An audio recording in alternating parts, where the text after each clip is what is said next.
Hello everyone, स्वागत है आपका आप सभी का नेट वाला भैया यूट्यूब चैनल में, है ना। यूनिवर्सिटी ऑफ इलाहाबाद से सेंट्रल यूनिवर्सिटी है, वहां से आपकी असिस्टेंट प्रोफेसर की वैकेंसी निकली हुई है 162 पोस्ट के लिए। 162 पोस्ट आपका अवेलेबल है। 12 तारीख को ये पोस्ट निकला है, 12 दिसंबर 2023 को, और आज है 20। तो हम लोग 8 दिन ऑलरेडी डिले कर चुके हैं, है ना। और बहुत सारी चीज़ें आपका जो है वो डिटेल में देखेंगे। आइए चलते हैं, शुरू करते हैं और उसके बारे में थोड़ी डिटेल जानकारी लेते हैं कि भैया कब तक हमारा जो है वो डेट ओपन है और कब तक हमारा डेट क्लोज हो जाएगा। तो जो लोग चाहते हैं कि भैया हमको असिस्टेंट प्रोफेसर बनना है, तो या तो अभी जो आपने नेट क्वालिफाई कर लिया होगा या फिर क्वालिफाई करने वाले हैं, दोनों फॉर्म भर दीजिए। जिसको लगता है कि भैया इस बार हम निकाल ही लेंगे नेट, तो आराम से वो फॉर्म भर सकते हैं, है ना। क्योंकि रिसेंट में है, कोई दिक्कत वाली बात नहीं। और बहुत अच्छा वैकेंसी है, मतलब सेंट्रल यूनिवर्सिटी की वैकेंसी, मतलब अच्छी खासी इसकी सैलरी होती है। तो चलिए ज़्यादा लेट ना करते हुए चलते हैं नोटिफिकेशन पे, आइए देखते हैं, है ना। ये देखिए, तो ये यूनिवर्सिटी ऑफ इलाहाबाद है ना, लिखा हुआ है, आपको दिख रहा होगा। ये देखिए यूनिवर्सिटी ऑफ इलाहाबाद में एडवर्टीजमेंट नंबर ये दिया गया है आपका, देख लीजिएगा। डेट कब निकला था? 12 तारीख को। 12 तारीख को आपको पूरा आया है। कह रहा है applications are invited from Indian citizens and overseas citizen of India for the post of assistant professor in the various department. अलग अलग डिपार्टमेंट्स में, सेंटर्स में, इंस्टीट्यूशन ऑफ द यूनिवर्सिटी में निकला हुआ है। ठीक है, यूनिवर्सिटी रिजर्व रहता है राइट को ये सारा चीज़ रहने दीजिए। Minimum qualification, appointment teachers and other academic staff universities college and other measures of maintenance in higher education. तो ये सारा रेगुलेशन 2018 के तहत आपका रखा जाएगा, ये बात ध्यान में रखिएगा। Reservation under the SC ST OBC non creamy layer EWS and PW categories will be admissible as per the UGC regulations and government of India norms. एक बात यहाँ ध्यान रखने वाला होगा, ये सेंट्रल यूनिवर्सिटी अगर है तो ये सेंट्रल लेवल का OBC वाला जो है वो डिमांड करेगा आपका, ये बात ध्यान रखिएगा। SDU से बनवाइए या फिर उससे और लेवल अथॉरिटी से आप बनवा सकते हैं, लेकिन सेंट्रल लेवल इंस्टीट्यूशन के लिए आपका ये अथॉरिटी होगा। तो वो जो स्टेट वाला कंडीशन होता था ना कि हम लोग नहीं भर सकते थे OBC, तो यहाँ आप भर सकते हैं, इसमें कोई दिक्कत नहीं है।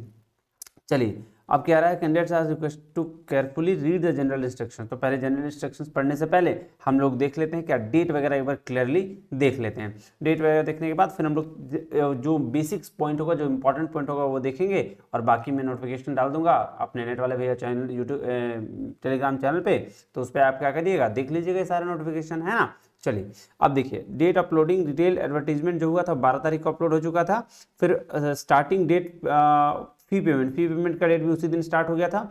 लास्ट डेट कब है ऑनलाइन रजिस्ट्रेशन का? 2 तारीख, 2 जनवरी 2024 तक के लास्ट डेट है। और फाइनल सबमिशन का भी डेट 2 जनवरी 2024 से दिया गया। तो आप 2 जनवरी से पहले क्या करिएगा, फॉर्म भर लीजिएगा। अब लास्ट में इंतजार मत करिएगा कि भैया लास्ट में होगा तब हम फॉर्म भरेंगे, ऐसा नहीं। ठीक है, अब देखिए इसका अनरिजर्व EWS और OBC मेल फीमेल दोनों का फी कितना है भैया? 2000 रुपया। ठीक है, और टोटल अमाउंट 2000, कोई फी फैसिलिटेशन चार्ज नहीं है। और SC ST के लिए कितना है भैया? 1000 रुपया नील, और बाकी 1000 ये आपका। और दिव्यांग लोगों के लिए मेल फीमेल PWD कैंडिडेट के लिए तो वो 1 रुपया भी नहीं है, उसका फैसिलिटेशन चार्ज कितना है? 100 रुपया सिर्फ रखा गया। एक चीज़ और इसमें ध्यान रखें कि उन्होंने ना 2021 में भी वैकेंसी निकाली थी, तो 2021 में जिन्होंने वैकेंसी का फॉर्म भरा था और उनका सिलेक्शन नहीं हो पाया था, तो उनके लिए उन्होंने थोड़ा सा पैसा कम रख दिया है ना, कि चलो तो जो लोग अप्लाई कर चुके हैं उन लोगों के लिए थोड़ा बेनिफिट्स होगा। जो 2021 में अप्लाई किया गया, ये देखो 28/9/2021 में जो एडवर्टीजमेंट निकला था असिस्टेंट प्रोफेसर का, ये 1/2021 को, उसमें अगर उन्होंने अप्लाई किया है तो आपका जो है 1000 फी लगेगा अनरिजर्व EWS और OBC का। तो जिन्होंने पहले अप्लाई ऑलरेडी कर रखा है, इन द सेंस कि ये नहीं कि उसी फॉर्म पे भी होगा, वो नहीं, फॉर्म आपने पहले भर लिया था, आपका एग्जाम भी हो गया, आपका सिलेक्शन नहीं हो पाया, तो मतलब आपको बेनिफिट दे रहा है कि भैया आपने एक बार एग्जाम दिया था ना, हमको पहले चुना था, इस वजह से क्या करना है, आपको नया फॉर्म भरने के टाइम में सिर्फ 1000 रुपये देना है। किसको? अनरिजर्व EWS और OBC को। SC ST को 500 देना है, और PWD के लिए कुछ भी नहीं, इसके लिए बस 100 रुपये जो है वो आपका फैसिलिटेशन चार्जेज लगेगा। तो ये ध्यान रखिएगा। तो एकदम जो नए हैं, पहली बार इलाहाबाद यूनिवर्सिटी में फॉर्म भर रहे हैं, तो वो उसके लिए 2000, 1000 और नील है। और जो दूसरी बार भर रहे हैं 2021 के बाद में, तो उसके लिए 1000, 500 और नील है। ये बात ध्यान में रखिएगा। ये मैं पोस्ट थोड़ा आपको बता देता हूँ कि कौन कौन सा पोस्ट है। देखिए, एंशिएंट हिस्ट्री, कल्चर और आर्कियोलॉजी में अनरिजर्व में 1 है, OBC में 1 है, और SC में 1 ये है, ये ध्यान रखिएगा।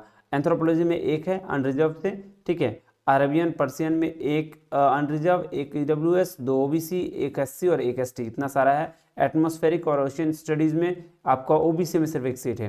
फिर बिहेवियरल कॉग्निटिव साइंस में सिर्फ अनरिजर्व में 1 सीट है ना। और बायोकेमिस्ट्री में 1 है अनरिजर्व और 1 है OBC। फिर बायो इन्फॉर्मेटिक्स में एक है आपका अनरिजर्व और एक है ओबीसी। ये देखिएगा बायोटेक्नोलॉजी में आपका है 3 अनरिजर्व में ही है, ठीक है। बॉटनी में एक ये है अनरिजर्व में और एक बीएल में। फिर देखिए केमिस्ट्री में 1+1 है। फिर इसमें ईडब्ल्यूएस में एक है, ये बात ध्यान रखिएगा। फिर कॉमर्स, आइए अपनी बात कर लेते हैं। कॉमर्स और बिजनेस एडमिनिस्ट्रेशन में जो है वो 6 सीट किस में है सर? तो 6 सीट है अनरिजर्व में, 2 सीट किस में है? ईडब्ल्यूएस में, 5 सीट है ओबीसी में और 3 सीट है किस में? आपका एससी में, और एसटी में है 1 सीट। यानी कि 6 2 8 और 5 13 और 3 16 17 सीट कॉमर्स से है। तो ये बात ध्यान में रखिएगा, है ना। चलिए, और उसके बाद बात करें कंप्यूटर एजुकेशन में, तो आपका जनरल में ये, ठीक है। उसके बाद ओबीसी में एक होगा, है ना। जनरल के बाद हाँ ओबीसी में एक है और फिर उसके बाद एससी में एक है, ये बात ध्यान रखिएगा। डिफेंस स्ट्रेटजी में एक एक किसी तरह से सीट है ना। इकोनॉमिक्स में 2 सीट अनरिजर्व से, ठीक है, ये बात ध्यान में रखिएगा। एजुकेशन में 3 है, ठीक है। फिर उसके बाद है इंग्लिश एंड मॉडर्न यूरोपियन, तो इसमें एक ओबीसी में है और एक अनरिजर्व में है। एक्सपेरिमेंटल में एक आपका ओबीसी में सिर्फ है। फिर फूड टेक्नोलॉजी में 2 है अनरिजर्व में। गांधीयन इंस्टीट्यूट में 1+1 है, ठीक है। फिर ग्लोबलाइजेशन स्टडीज़ में आपका एक है। Hindi modern and Indian language में 2 अनरिजर्व है, एक ओबीसी एक एससी, ये बात ध्यान रखिएगा। होम साइंस में कितना है? होम साइंस में एक आपका है जनरल, ठीक है, अनरिजर्व, और बस वही एक ही इंडियन, ये में एक भी नहीं है। फिर बीए एलएलबी, तो के लिए जो 5 साल वाले में 2 है जनरल में, एक है ईडब्ल्यूएस में, एक है ओबीसी में, ठीक है। लॉ में है 1 सीट, फिर यहाँ पे आपका ओबीसी में है। फिर मैथमेटिक्स में भी आप यह देखिएगा, मिडेवल हिस्ट्री में भी 3 है, ठीक है। म्यूजिक परफॉर्मिंग आर्ट्स में एक ओबीसी में है ना। फिर फिलोसफी में 5 सीट है आपका अनरिजर्व, 2 है ईडब्ल्यूएस, 4 है आपका ओबीसी, 2 है एससी और 2 एसटी। देखिए सबसे ज़्यादा सीट इसमें और कॉमर्स में ही लग रहा है मुझे, तो 2 ही है। फोटो जर्नलिज्म में एक आपका अनरिजर्व और एक ओबीसी, ठीक है। फिजिकल एजुकेशन में 2 अनरिजर्व और एक सब है बाकी, और है ना, ये देखिए। उसके बाद फिजिक्स में 1 सीट है और 1 प्लस है, ठीक है। पॉलिटिकल साइंस में एक है अनरिजर्व और एक है आपका ओबीसी, ठीक है। साइकोलॉजी में 1 सीट है। संस्कृत वगैरह में फिर आपका ईडब्ल्यूएस, ओबीसी और एससी में से एक सीट है। सोशल वर्क में 2 है। स्पेस स्टडीज़ में, स्टैटिस्टिक्स में 1 है, ठीक है। और उर्दू में 3 है आपका अनरिजर्व और 2 है ओबीसी। तो ये सारा आपका, और एक इधर भी है ना, ये ध्यान रखिएगा। तो ये देखिए स्टार, 1 स्टार का मतलब क्या है? Unreserve backlog vacancy for PWD category का मतलब हुआ। इसका मतलब हुआ जो स्टार है ना, वो उसका मतलब ही हुआ। डबल स्टार का मतलब है leave vacancy likely to be made permanent, है ना। तो ये लीव वैकेंसी है, ठीक है। Categories for PWD defined ABC 3 तरीके का है, ब्लाइंडनेस या लो विजन, डीफ, ये देख लीजिएगा आप, है ना।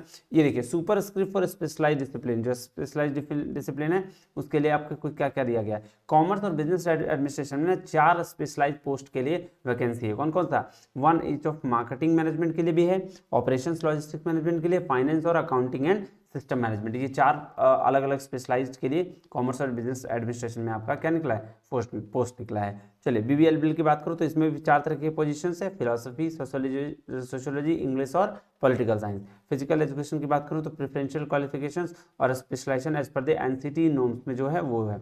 अब देखिए जनरल इंस्ट्रक्शंस की बात करी गई है, क्या है देख लीजिएगा। Recruitment will be according to UGC rule regulations 2018 के हिसाब से आपका होगा, है ना। जो आपका रेगुलेशन 2018 का रहेगा उसके हिसाब से। Eligibility will now not entitle any candidate to be called for interview. भाई सब डायरेक्टली इंटरव्यू के लिए नहीं आना है, कह रहा है जो शॉर्टलिस्ट होगा, shortlist of listing of the candidate to be called for interview shall be done as per the appendix 2। Appendix 2 table में जो लिखा होगा वो 3A यूजीसी रेगुलेशन 2018 के अनुसार। कह रहा था in the year mark faculty positions of the candidate must ensure that they have research and publication. अब पर रिसर्च पब्लिकेशन पे ज़्यादा उन लोग का ध्यान रहता है, तो ये बात ध्यान रखिएगा। कह रहा research paper other than in specialised area will not be counted. ये बात भी ध्यान रखिएगा। बोल रहा है कि रिसर्च पेपर अगर आपने पब्लिश किया हुआ है तो आपका जो अदर देन आपके सब्जेक्ट एरिया से है वो काउंट नहीं होगा। As per rule UGC regulation 2018 norms और स्टैंडर्ड्स जो है वो डिफरेंट रेगुलेटरी बॉडीज जैसे AICT, NCT, relevant discipline shall be applicable. तो ये बात एप्लीकेबल होगा। अकॉर्डिंग्स जनरल रूल्स जो है यूजीसी रूल रेगुलेशन 2018 के अनुसार से वो टाइम टू टाइम पे अमेंड करते रहता है, इंक्लूडिंग अमेंडमेंट्स। वो अमेंडमेंट्स को लेकर with the applying for the post of assistant professor must submit a certificate in the prescribed format from the concerned university to the effect their PhD degree is in compliance with the relevant UGC regulations for the award of PhD degree. तो ये क्या बोल रहा है कि देखिए जो आपका यूजीसी रेगुलेशंस के अनुसार ना अमेंड करते रहता है टाइम टू टाइम पे, तो वो जो अप्लाई किए हुए हैं पोस्ट के लिए, किसके लिए, असिस्टेंट प्रोफेसर्स के लिए, है ना, उनके पास क्या बोल रहा है, must submitted certificate in the prescribe format, prescribe format में जो कंसर्न यूनिवर्सिटी का होगा वो, ताकि उनका पीएचडी डिग्री जो है वो सही तरीके से है अवॉर्डेड किया गया है, उसका भी एक सर्टिफिकेट आपको देना पड़ेगा। Applicants who have been awarded PhD from foreign university, उसको AIU association of Indian university से भी आपको सर्टिफिकेशन देना पड़ेगा। क्या एलिजिबिलिटी मार्क्स है इसके लिए, 55% मार्क्स, यानी 55% मार्क्स होना चाहिए आपका, है ना। और जो लोग हैं, रिलैक्सेशन 5% दिया जाएगा, किसको किसको, मेंशन जो है यूजीसी रेगुलेशन 2018 में जिनको 5% रिलैक्सेशन दिया गया है, यहाँ पे भी दिया जाएगा। मैट्रिकुलेशन सर्टिफिकेट ही आपका सिर्फ होगा किसके लिए एक्सेप्टेबल, डेट ऑफ बर्थ के लिए, डेट ऑफ बर्थ का प्रूफ के लिए आपका कोई आधार कार्ड वैल्यू नहीं होगा यहाँ पे आपको सिर्फ में होगा ओनली मैट्रिकुलेशन, SSC सर्टिफिकेट या pass certificate issued by the concerned educational board, जो भी बोर्ड से आपने पास किया वहाँ का जो मैट्रिकुलेशन सर्टिफिकेट होगा, SSC सर्टिफिकेट होगा या पास सर्टिफिकेट होगा, वही आपका डेट ऑफ बर्थ के तौर पर प्रूफ मिलेगा। कोई no other document will be accepted, कोई अदर डॉक्यूमेंट एक्सेप्ट नहीं करेगा, आधार कार्ड वगैरह मतलब एक्सेप्ट नहीं होगा, ये सीधा बात आप जान लीजिए। फिर क्या कह रहा है, candidate belonging to SC ST OBC category should submit proper caste certificate as per the proforma of government of India. तो गवर्नमेंट ऑफ इंडिया के जो रेगुलेशन है उसके हिसाब से आपको SC ST OBC सर्टिफिकेट आपको देना पड़ेगा विद इन 6 मंथ, 6 महीने से ज़्यादा नहीं होना चाहिए। Certificate shall not be more than 6 months old in case of ST SC OBC और AWS। देख रहे हो, सीधा सीधी बोल दिया। क्या रहता है, format of certificate in the given annexure, जो एनेक्चर में दिया गया वही। Candidates belonging to the OBC category, जो OBC कैटेगरी से हैं but coming in the creamy layer, जो क्रीमी लेयर है, will not be entitle to the benefits of reservation. अच्छा, जो क्रीमी लेयर के लिए भैया ये OBC हैं लेकिन क्रीमी लेयर में है, तो आपके लिए ये कोई भी चीज़ बेनिफिट्स वाला नहीं है। Shall have to apply the unreserve category, उसको जनरल कैटेगरी में ही अप्लाई करना पड़ेगा।